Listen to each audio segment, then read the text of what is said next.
Plusieurs personnalités, le gouverneur de province Jacques Yaboula Katoué et tout son gouvernement ont pris part à cette cérémonie solennelle qui marque les débuts de la session de mars à l'Assemblée provinciale du Haut-Katanga.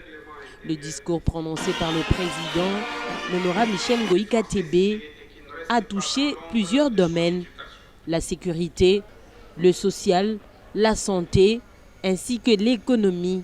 Cette session sera consacrée au contrôle parlementaire. Le calendrier prévoit le dépôt de projets dédiés, les questions écrites, orales ou encore les questions d'actualité.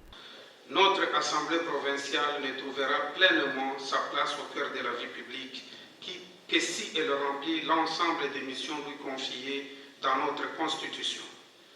Car, comme l'avait souligné le célèbre philosophe français Jean-Jacques Rousseau, le fondement du contrat social réside dans la confiance que le peuple accorde à ses élus.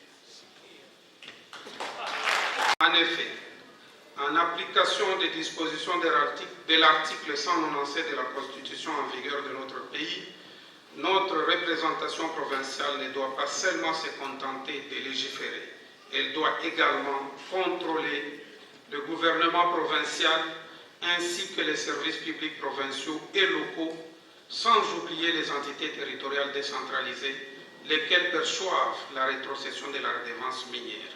Un autre point évoqué dans son argumentaire, c'est les affrontements qui ont eu lieu au centre-ville de Lubumbashi le mardi 29 mars dernier et ce mercredi 30 mars entre les motocyclistes et le service de l'ordre, des actes qui ont été condamnés.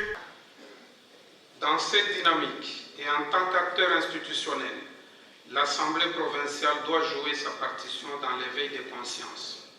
Elle doit, en toute liberté, mais aussi en toute responsabilité et dans les limites de ses attributions, utiliser son pouvoir d'interpellation en tenant compte des aspirations réelles et profondes de nos populations. À l'occasion de la présente cérémonie, je réitère solennellement ma volonté de faire de la paix dans notre province l'un des leviers principaux de mon action.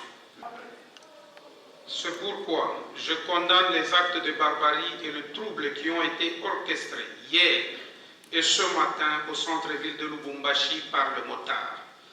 Le chef de l'État tient à la paix et à la quiétude dans nos villes.